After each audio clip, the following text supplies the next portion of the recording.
உச்சநீதிமன்ற தீர்ப்பின்படி மத்திய அரசு நடந்து அதில் எவ்வித உச்சநீதிமன்ற தீர்ப்பின்படிதான் மத்திய அரசு கர்நாடக அரசை வலியுறுத்த வேண்டும்.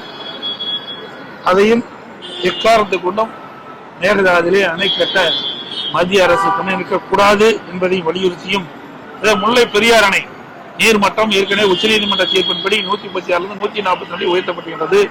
142 152 அடி முல்லை பெரியார் அணையை நீர்மட்டத்தை உயர்த்துவதற்கு உச்சநீதிமன்றம் அளித்த தீர்ப்பின்படி அந்த அணையை பலப்படுத்த வேண்டும். அதை பலப்படுத்துவதற்கு தேவையான நடவடிக்கை மேற்கொள்கின்ற பொழுது கேரள அரசு தடையா இருக்கின்றது. அந்த தடையை நீக்கி உச்சநீதிமன்ற தீர்ப்புப்படி அணையை உயர்த்துவதற்கு தேவையான நடவடிக்கை மேற்கொள்ள வேண்டும் என்று நான் கேட்டுக்கின்றேன். அதே போல தமிழகத்தில் ரயில்வே திட்டங்கள் பல நடைபெற்றுக் கொண்டிருக்கின்றன. அதற்கு தேவை நிதி ஒதுக்கீடு செய்யப்பட்டு அதை விரைந்து செயல்படுத்த வேண்டும் என்று கேட்டு, அதோடு தமிழகத்தில் டாஸ்மாக் மிகப்பெரிய முறைகேடு நடைபெற்றிருக்கிறதாக அமலாக்கத்துறை வெளியிடப்பட்டிருக்கின்றன. அதை முழுமையாக விசாரித்து தவறு இழைக்கின்றவர் மீது கடுமையான நடவடிக்கை எடுக்க வேண்டும் என்று வலியுறுத்துகின்றோம். அதே போல சட்ட ஒழுங்கு தமிழகத்தில் அடியோடு சீர்கெட்டிருக்கின்றது. சிறுமி முதல் மூதாட்டி வரை பாலியல் வன்கொடுமைக்கு ஆளாக்கப்படுவது மிகுந்த வேதனை அளிக்கின்றது. அதோடு போதைப் பொருள் நடமாட்டம் தமிழகத்தில் அதிகரித்திருக்கிறது என்பதை எல்லாம் சுட்டிக்காட்டி தேவையான நடவடிக்கை மேற்கொள்ள வேண்டும் என்று மத்திய உள்துறை அமைச்சரை சந்தித்து நாங்கள் கோரிக்கை மனு அளித்திருக்கின்றோம். சார், எதிர்கட்சி தலைவர் என்ற முறையில தமிழ்நாட்டிற்கு பல திட்டங்களுக்கான நிதியை ஒதுக்கீடு செய்ய வேண்டும் அப்படின்றதெல்லாம் நீங்க பேசியிருக்கீங்க. அரசியல் ரீதியாக 2 தலைவர்கள் மட்டத்தில் நடைபெற்ற இந்த பேச்சுவார்த்தையில என்ன நடத்தப்பட்டது? அதிமுகவும் பாரதிய ஜனதாவுக்கும் இடையே கூட்டணி உடன்படிக்கை ஏற்பட்டு விட்டது அப்படின்றத நாம ஏத்துக்கலாமா? நீங்க பத்திரிகைகள் தான் போட்டுட்டு இருக்கீங்க, அப்படி எந்த இதுவும் கிடையாது. இப்ப முழுக்க மக்களுடைய பிரச்சனைக்காகத்தான் நாங்க வந்திருக்கோம். இன்னும் ஒரு ஆண்டு இருக்குது தேர்தலுக்கு.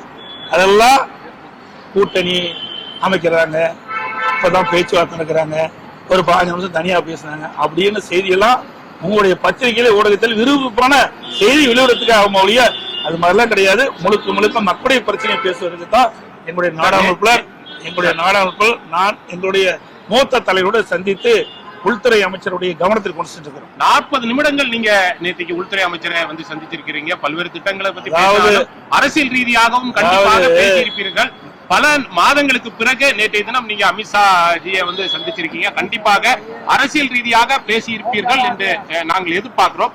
கண்டிப்பாக அந்த அரசியல் ரீதியாக பேசப்பட்டது என்ன என்பதை கொஞ்சமாவது நீங்க சொல்லுங்க. அனைத்து இந்திய அண்ணா திராவிட முன்னேற்ற கழகத்தை பொறுத்த வரைக்கும் முழுக்க மக்களுடைய பிரச்சனை பேசுவதற்கு தான் நாங்க வந்து அவரை சந்திச்சு பேசியிருக்கிறோம்.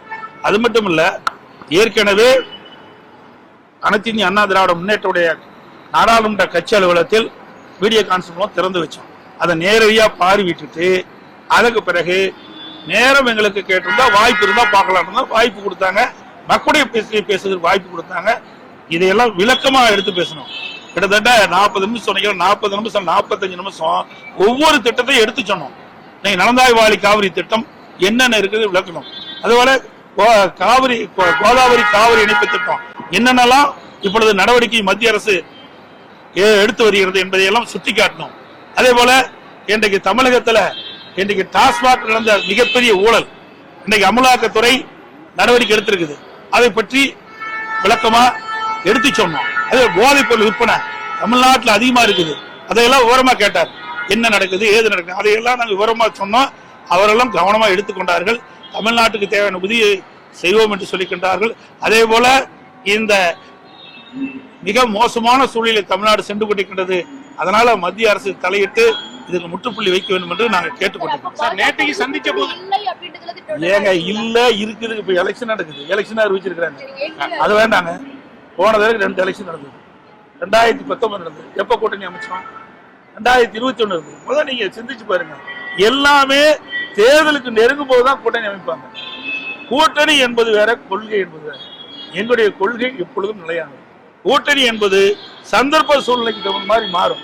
இப்ப இருக்கிற திமுக கட்சியோட இருக்கிற கட்சி, திமுக கூட்டணி அனுபவிக்கின்ற கட்சியில் அங்கேயே இருக்க போதா? அதெல்லாம் கிடையாது. அதாவது அந்த நேரத்தில் எப்படி சூழ்நிலை இருப்பதோ அதுக்கு தகுந்த மாதிரி தான் கூட்டணி வந்து கிட்டத்தட்ட நீங்க பாத்தீங்கன்னா அடுத்த மார்ச் தான் இருக்குது. இன்னும் ஒவ்வொரு ஆண்டு இருக்குது.